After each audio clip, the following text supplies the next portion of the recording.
This is Pet Life Radio. Let's talk pets. Welcome to the Human Animal Connection Show, where we believe we can communicate with all animals. Join us as we explore the 33 principles and healing methods of the human animal connection. As animal lovers, we know that you share our commitment to making the world a kinder place for all creatures. Together, let's embrace the transformative healing power of the human animal connection. Hello, everyone. Welcome to the Human Animal Connection. I'm so glad you're joining us today because we are going to get down and dirty with the facts about commercial dog food and find out if it's possible that perhaps the commercial dog food is hurting our dog's health. And I have with us Michele Broderick, and she is the daughter of a very famous veterinarian, and his name is Geoffrey Broderick, and he's written a wonderful book, which I've read half of. It's called Compassion for Pets. For those of you who are seeing us on video, and for those of you not, you can find it online. And we're so excited to have you here, Michele. Say hello to everyone. Oh, hello, everyone. Thank you so much for having me. I'm honored to be on your show. This is wonderful. Great.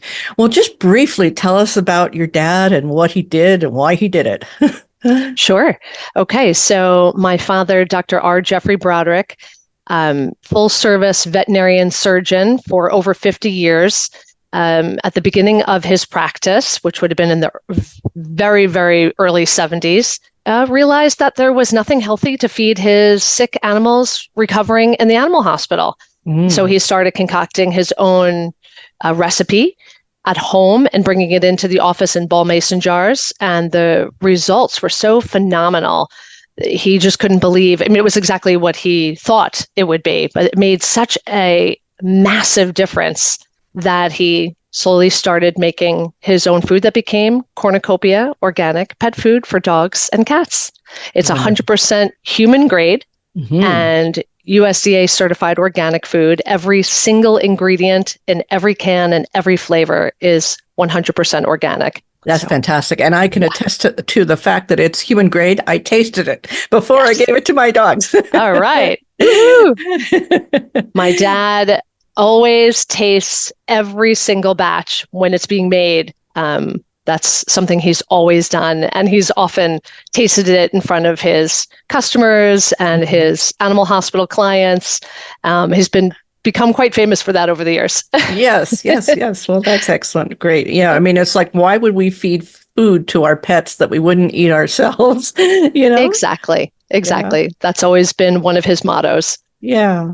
So let's talk a little bit. Let's go to the dark side for a moment and talk about the pet food that's out there. I know, in your dad's generation and even earlier, dogs were given human grade food, that, the so-called table scraps and things like this. That's right. The pet food industry convinced us we should never do because they couldn't make any money on that. That's right. Exactly. Our grandparents and everyone before them fed healthy human table scraps. There was no pet food to feed. Right. Pet food technically started in maybe the 50s, but it really didn't become full swing until I was a child. So really we're talking about the late 60s, early 70s, but not even really. I mean, even back then there was only a few pet foods. There were only a couple of brands. And prior to that time, all pets have always been fed healthy human table scraps. That's it. That's all there was to feed. There was no other option. And these pets lived forever and nobody ever went to the vet. It was unheard of to take your dog or your cat to the vet. Vets were for large animals, for the family farm, and even sometimes for people. But our dogs and cats lived, cats lived well into their 20s and dogs lived at the very least into the late teens, if not 20. Yeah. And they were healthy and they died of old age. And there was no dying of kidney failure, liver failure, cardiomyopathy, or cancer. These dogs and cats were healthy till the end because they were eating healthy food. Now, Of course, human food at that time was much healthier than it is today. Yes. The earth was full of minerals that are now all depleted. And the family farm was what made up most of the population of the United States, right? So everyone was growing their own food, and the food that landed on the average American table was truly healthy. And so these animals were getting the best of the best. And that is exactly what Dr. Broderick had in mind when he was creating Cornucopia, that in harmony with what did their ancestors eat? What were they designed to eat as their daily diet? So that's what we have kept in mind when creating Cornucopia. So everything in Cornucopia is what they were meant to have, what truly is supposed to be their diet. Right. So, and of course, obviously, because it's USDA certified organic, there's no chemicals, preservatives, flavor, color, sugar, dye, no GMOs, no steroids, hormones, antibiotics in the meat, etc. Just clean, pure, human-grade organic food. Excellent. So what are some of the things that you've noticed from the dogs that are on, dogs and cats on commercial pet foods nowadays? What are you seeing and why? Sure. We are seeing half the lifespan that we saw, my father likes to say, when he was born. So, so we're seeing half the lifespan that we would have seen as far back as, the early 40s and beyond. We're seeing that instead of dying of old age, most pets die of a disease. So it's usually cardiomyopathy or some other heart issue with a dog or cancer. And with a cat, it's usually kidney failure or liver failure.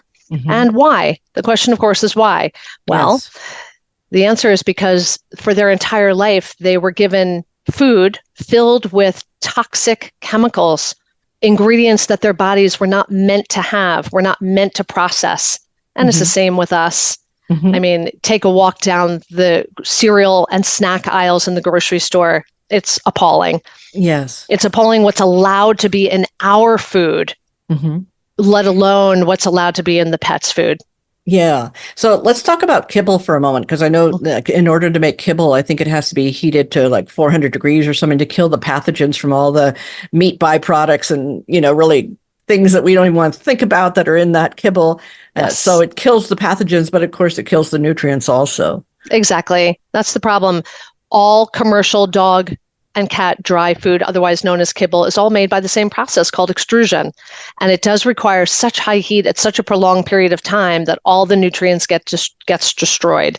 So it is literally a bag with zero nutrition in it. Yes. And it's a bag of chemicals and empty calories, carbs. So everything we don't want them to have and nothing that we do want them to have. Right. It is literally an invention of the commercial pet food industry of convenience, and people love it because it's easy. You can, if you have big giant dogs, you can keep your dry dog food in the bag inside a garbage can with the lid on it in the garage, or in one of those small plastic garbage cans in the pantry. And all you have to do is take the lid off and scoop out what you want and you're done. And feeding your dog is as easy as that. But unfortunately, most people have no idea that they are depriving their precious animal children of nutrients. Yes. And I know that the pet food manufacturers are allowed to put a certain amount of known carcinogenic items, like 2%. But if you're feeding that food every day, then they're getting that very high, that's a lot of carcinogenic elements, It is a lot. It is a lot. I'm sorry, go ahead. Go ahead. I was just going to say, and it's a lot of what's in our food too. So again, if the law allows certain ingredients that are in commercial cereal that is being fed to children at the breakfast table all across America, and in snack foods that all children who are growing are getting. So, if the ingredients if that's allowed, how much more then is allowed to be in pet food? They don't care. Nobody cares what's in pet food. The reason why all the big, most popular commercial pet food brands have those beautiful, fun, sweet, adorable, fabulously put together commercials is because all their money goes into advertising. Yes. So they spend as little as humanly possible on ingredients. They get away with the cheapest possible ingredients that they can. And the focus is on making the food taste good and making the animals love it and want more. What does that? Organic broccoli? No. What does that is chemicals that are put into the food on purpose to make the brain addicted to it, to make them crave it, sugar to make it taste good, etc. Just like with children's snack foods, candy, and American fast food. Same thing, right? It's all the same stuff. I've heard industry insiders call it cat crack, that they add to the this terrible kibble to make the cats addicted to it, and they spray flavor and coloring and additives on to make the animals eat it. And the owner goes, "Oh, look, he loves it. He loves it." Exactly. Not realizing what they're being given. We are 100% USDA certified organic. So we use a company called organization called Oregon Tilth, which is the strictest of the organic certification. They're just an amazing organization that we're so honored to be a part of.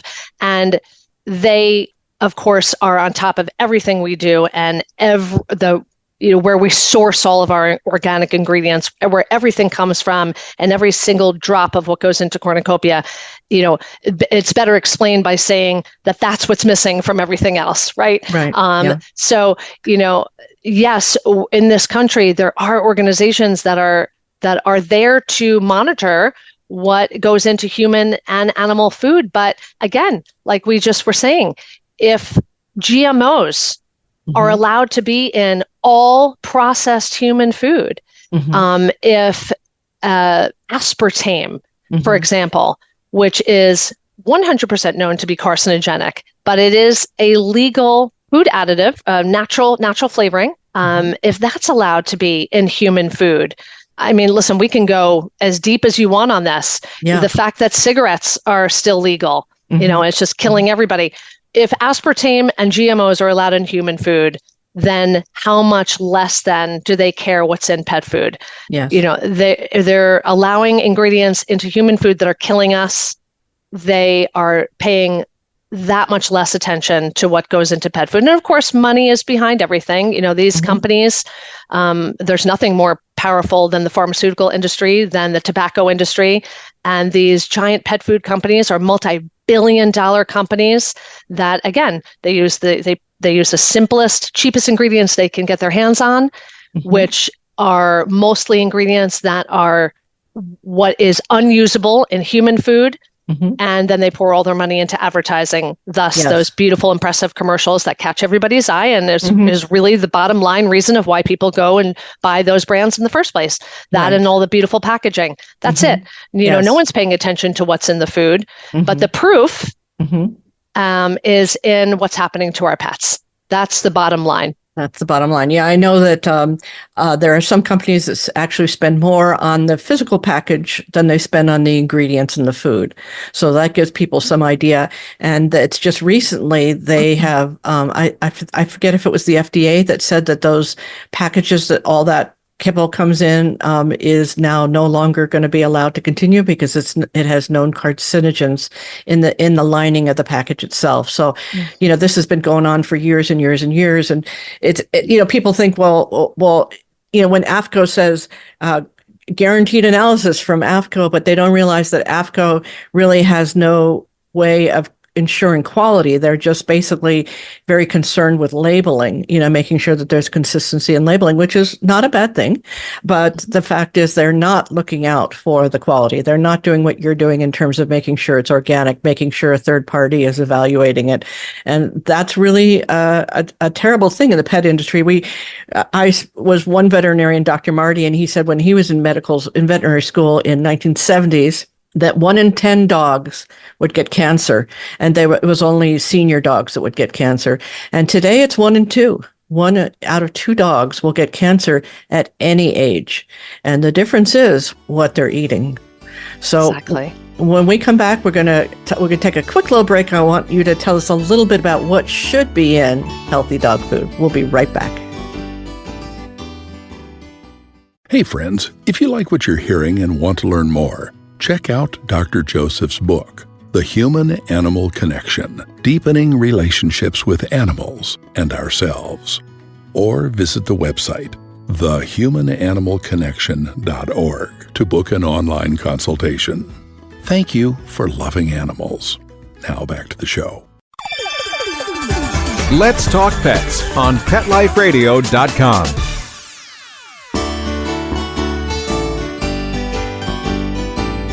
Welcome back to the Human Animal Connection. I have Michele Broderick, the daughter of the famous veterinarian, Dr. R. Geoffrey Broderick, and we are talking about what dogs and cats should be eating instead of what they often are eating. Now, a lot of people are wondering about raw food, and we can get into that in detail, but I just wanted to say that when the animals are in the wild, they're not just eating a chicken breast, they're eating the chicken heart, the chicken liver, the chicken feet, the feathers, fur, feathers, the whole thing. And so that is one of the challenges for many people, is that they don't have a chicken to hand their dog. It's kind of gruesome to hand your dog a live thing, but that's what would happen in nature. So what is the next best thing? Tell us a little bit about what you figured out needs to be in the food and what dogs and cats should be eating. Absolutely. Well, when my father graduated from veterinarian medical school in 1969, he was aware that he had formed a passion for nutrition. So he was a full-service veterinarian surgeon and had his practice right here in Huntington, Long Island, New York for over 50 years. But his passion, in addition to helping animals heal, was to help animals thrive. Mm-hmm. He realized that what was out there was garbage. Mm-hmm. And it had the food that was available on the market to feed dogs and cats was so far from what they were meant to have in the wild and what they had been eating from the healthy table scraps of the American small family farm table for so many, many, many, many generations. And so he began to create the food himself. And what he did was he spent over 50 years learning, traveling all over the world, learning from the experts in health and nutrition and organic food. And he tweaked and perfected his formula over the span of over half a century into what it is now. So we are giving, when we give animals cornucopia, we're giving them 100% clean, pure, organic nutrition. So there's two ways to look at it. One, we are leaving out everything that is in commercial pet food that is killing our pets, that they are not meant to have, that their bodies are not meant to process. Mm-hmm. And that is all chemicals, preservatives, flavor, color, sugar, dyes, artificial flavors, and GMOs. Mm-hmm. And in the meat ingredients, if it's not 100% USDA certified organic meat ingredient in that pet food, then that means it's full of steroids, hormones, and antibiotics and GMOs. Yeah. Yes. Because it's not only what is injected into that animal that's been slaughtered, but also what was put into their food. Mm-hmm. So one, it's getting rid of everything that they're not meant to have, that would not have been part of their natural diet in the wild, not what their ancestors would have eaten, nor what they would have been given even when they weren't in the wild anymore and we were feeding healthy food from the family farm table. Yes. Two, it's replacing that with only what they are meant to have, what is good for them. Mm-hmm. And that is everything that they would have hypothetically eaten in the wild. So what is that? That's all healthy meat, fish, vegetables, fruit. Dogs would have hunted and killed, but they also would have foraged. Cats cats are true carnivores. Mm-hmm. They would have hunted and killed. But when a cat hunts and kills a bird, they're not just eating the bird. And by the way, they would eat all of the bird, right? Not just, not just the chicken, the perfect little chicken breast off. No, they would have eaten all of the bird or mouse or rabbit. Mm-hmm. And they would have gotten everything that animal ate, mm-hmm. which includes lots of greens, seeds. Yes.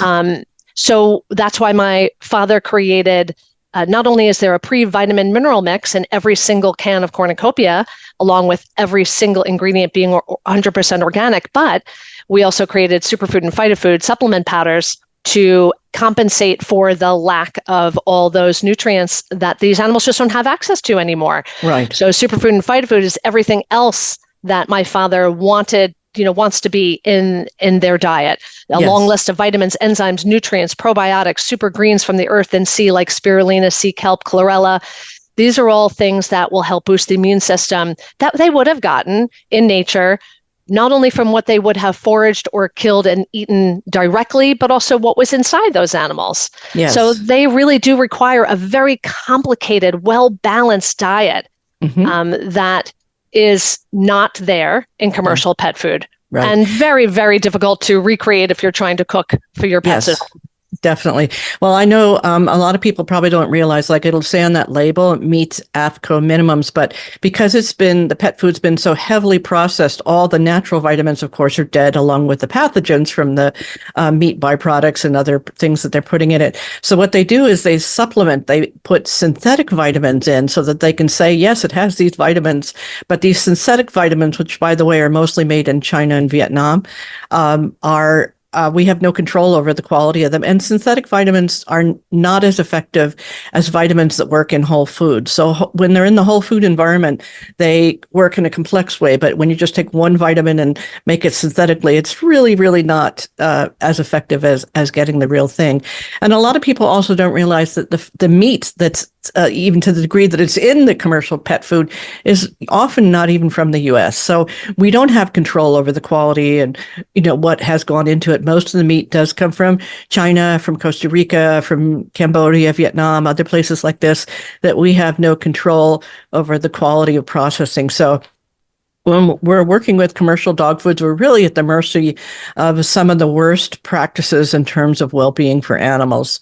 So that's really important. So what was it I was going to ask you? There was something that was on my mind I wanted to ask you. I know you had mentioned before that you wanted to point to a couple of things maybe that are common in ingredients in the commercial pet food. Yes. I know you had mentioned that on the break. And so, for example, chicken meal, very common ingredient in pet food. What is that? Yeah, well, what is that? it's everything that is left over and unusable and considered unusable and unsellable in the human industry. So the chicken farmers, the chicken slaughterhouses, when they've sold everything they can sell, what's left? That gets ground up. So what is that? It's the beaks and the feet and parts that you don't even want to know. And they're just all ground up. And that's chicken meal, and that's what goes as chicken. So people see chicken meal and they don't pay attention to the word meal. It doesn't mean anything to them, and they just think, oh, it has chicken in it. Great. Yes. Well, and even if it does have some chicken meat in it, that meat is full of steroids, hormones, and antibiotics and GMOs. So we're talking about literally food that, when we say GMOs, we're talking about food that has literally been genetically, scientifically modified. Some sort of insane lab experiment. I don't know about you, but I don't want that in my food, let alone in my four-legged child's food. So these are some of the things that we're talking about. We mentioned before about the different preservatives that are out there.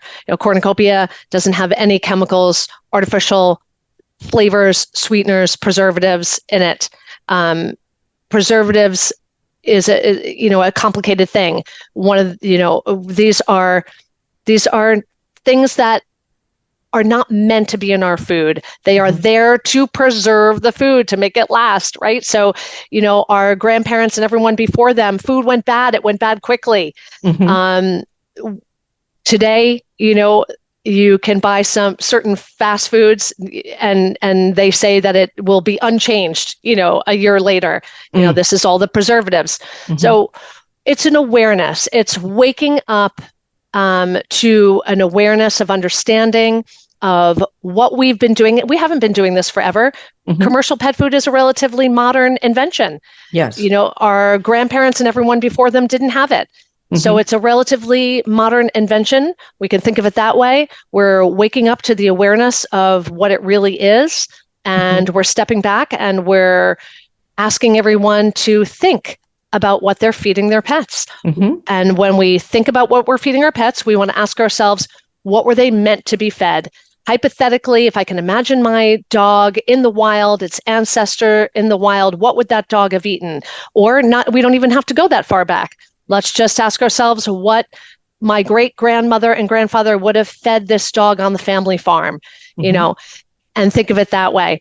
Now compare that answer to what's in your commercial pet food. And again, we already said that the kibble has 0 nutrients. So it is literally a bag of chemicals and empty calories and carbs because the nutrients were destroyed in the process of making it because of the high heat required in making all kibble through the process of extrusion. So that's why our dry food is made fresh every day by hand through dehydration. So we take literally our Cornucopia organic canned food, we take a couple of different flavors, we mix it together in a bowl, we lay it out into thin trays and dehydrate it into little crunchy squares. We call that our Cornucopia crispy crunchy treats, but it's really just our dry food.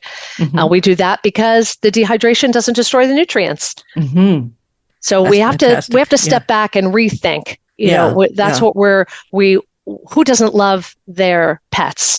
In my family, we don't even think of them as pets. They are our children. They are our family members. When I was growing up on a horse farm here on Long Island, our dogs and cats were my brothers and sisters. My pets are my children. Yes. What do you want to feed your children? Exactly. And I know it's really challenging to read those labels. If you see those labels with that long list of ingredients and somewhere down in there it says blueberry, well, they could have put one blueberry in there and they get to put blueberry on the label. You know? That's right. Not only that, but if they have one organic ingredient way down on the list, maybe it's the second, maybe it's the third, maybe it's the 10th ingredient, then they're allowed to say that this food is organic. Now, they're not going to be able to say it's USDA certified organic, but they're going to be able to say it's organic. What about the word all natural or natural? Right. That's a word that gets thrown around. When I was a little girl, that word really meant something. You know, I grew up in a household where my family was ahead of the game. They were ahead of their time. And it was, instead of the commercial cereal on the table in the morning, it was organic bran and, you know, goat's milk from the goat lady down the road and, you know, fresh fruit. But natural meant something. Now that word has been abused. Yes, it's been co-opted. Yeah. That, you know, there's no regulation for the word natural. So anybody that has any natural ingredients in the food can put natural on the label. And maybe there's one ingredient that was natural, but the other 99 were not. That's right. Yeah, that's right. Really scary stuff. I want to talk about your phytonutrients and your broccoli, because I'm a big believer in the fact that the soil isn't so good that we need to supplement. And I've been trying that myself. I think it's been just a couple of days that I got some of it. And what's so interesting is that your broccoli, I forget what it's called, but your broccoli thing, you open it up. Organic broccoli seed sprout powder, literally organic broccoli seeds grown to the sprout level and then harvested at that level, because the sprout level is the level that contains all the nutrients that will eventually disperse into a full-grown broccoli plant. So in 1 ounce pouch of this organic broccoli seed sprout powder is equivalent to eating 1,000 full-grown organic broccoli plants. And who can do that? It's a way of getting all those amazing nutrients quickly and easily. Well, it's really interesting because I opened it up and it smelled like broccoli. I mean, it was like, oh my God, this is broccoli. You know, it's like our noses are so dead because we've been used to opening things that don't have any good smells. You know? So and true. Here's this thing that's like, wow, you know. So tell us about the phytonutrients. Why is that important? Sure. So again, what it goes back to is thinking about what is my cat and what is my dog supposed to get. What did their ancestors eat? What were they designed by God and by nature to eat?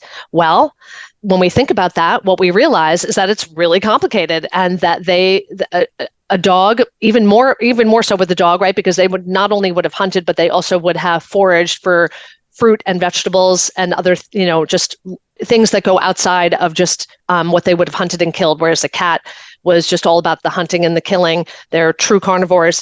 But in both cases, they're both eating the same things. The dog would have foraged for certain vegetation and fruit, but the cat would have gotten it from eating what was inside of the animals that it hunted and killed and ate.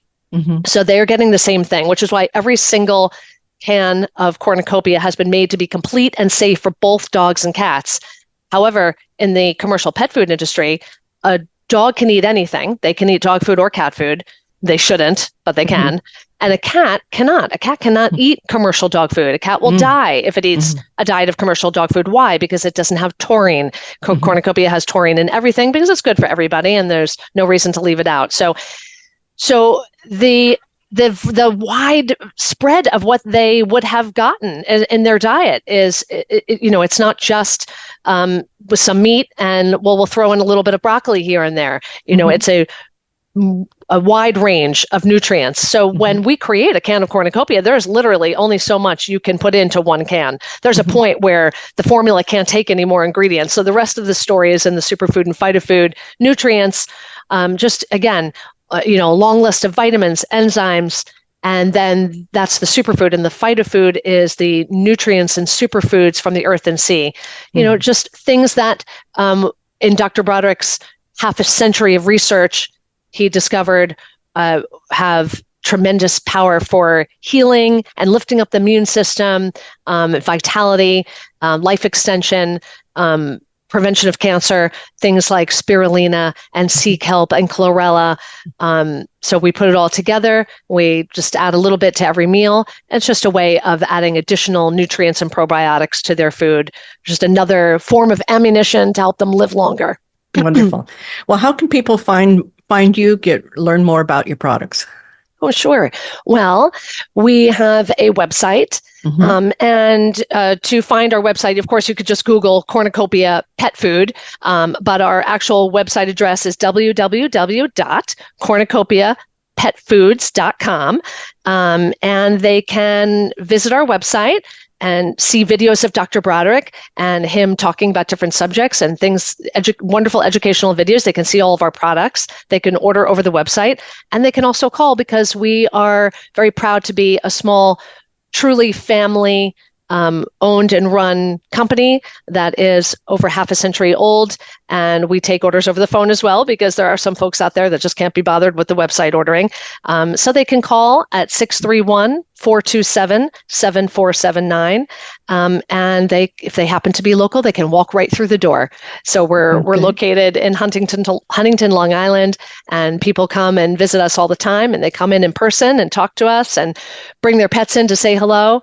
So you can reach us in lots of different ways. And of course, Dr. Broderick's book is also a great resource for learning about him, about his life, and about his work, and about what he is trying to teach people. Wonderful. Well, we're out of time, but I just want to give you, is there one last piece of advice you want to give our listeners?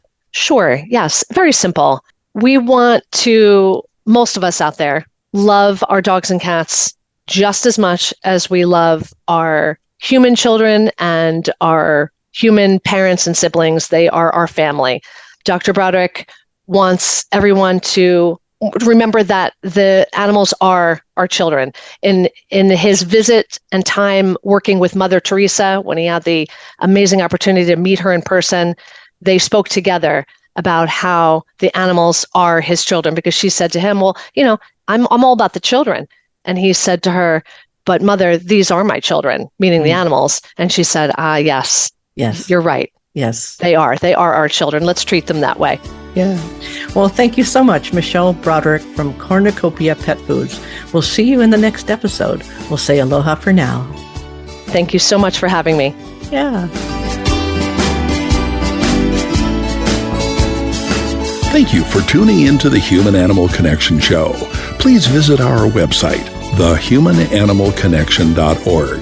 There you can sign up for our free email newsletter, book a consultation, or check out our blogs and resources. Our best-selling book, The Human Animal Connection, is available on Amazon. And your donation of any amount keeps our nonprofit organization providing life-changing services.